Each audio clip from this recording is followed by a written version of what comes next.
Sveiki, čia Virgis Žukauskas iš motociklų mokykla LT.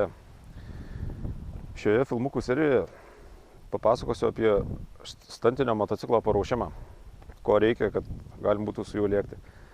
Pirma serija bus apie perdavimą, tai yra žvaigždės. Kokios turi būti žvaigždės, kaip jas apskaičiuoti ir taip toliau. Taigi, daugumai stantinis motociklas asocijuojasi su didelė žvaigždė, panašiai kreizam malkoms pjauti.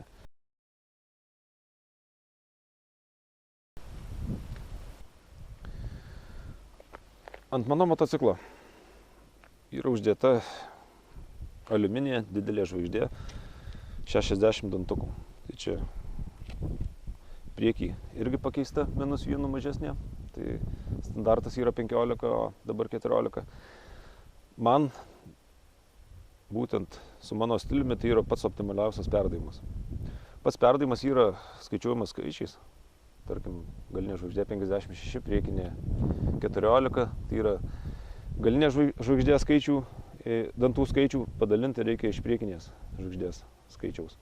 Kawasakiams tas skaičius yra optimalus 4.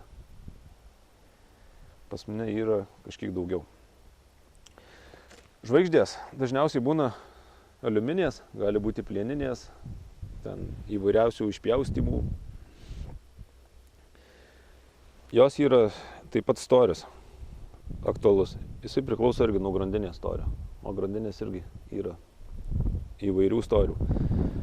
Jos markiruojasi 5,20, 5,25, 5,30. Čia iš tikrųjų nėra jokio skirtumo. Dėkite tą, kuri stoja pas jūs ant motociklo ir kuri priklauso. Didelė žvaigždė, didelis perdavimas yra reikalingas tam, kad motociklas turėtų daugiau galios esant mažam greičiui. Daugelis klaidingai galvoja, kad jinai reikalinga tik tam, kad motociklas lengviau kiltų ant galinio rato, bet tai nėra absoliuti tiesa. Kyla kiekvienas motociklas, praktiškai kiekvienas motociklas. Šitas perdavimas yra skirtas, kad viskas vyktų lėtai, kad pats motociklas iš savo variklio rezervo mažuose apsisukimuose galėtų važiuoti to lygiai.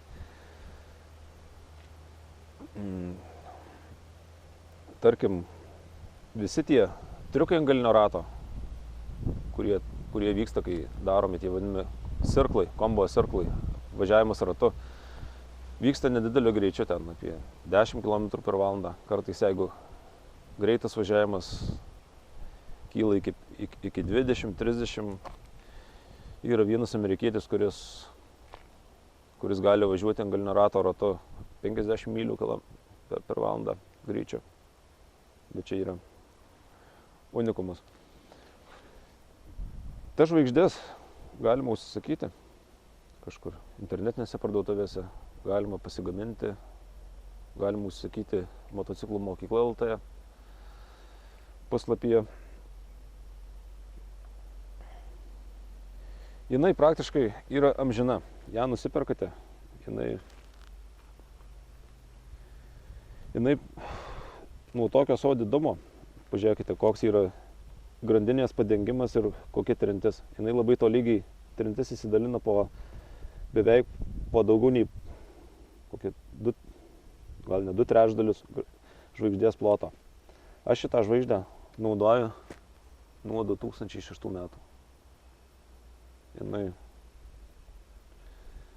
sukosi tiek, kiek nemanau, kad dar yra tokia žvaigždė Lietuvoje, kuri tiek būtų atlaikiusi.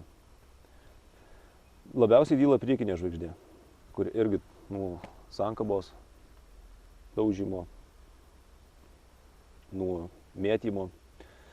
Taip pat reikia atkreipti dėmesį į grandinę, kuri irgi stante gan greitai dėvisi. Jinai dėvisi ne tai, kad fiziškai, kad jinai galbūt nutruks, bet jinai paprasčiausiai įsitampo, nes labai daug važiavimo vyksta staigiai gaunant smūgį, staigiai per sankabą. Tai tiek apie žvaigždę. Kitame klipuke papasakosiu apie apsauginius lankus, vadinamus crash cage'us. Į ką atkreipti dėmesį, kaip pasigaminti, kur įsigyti, kaip pritvirtinti. Iki.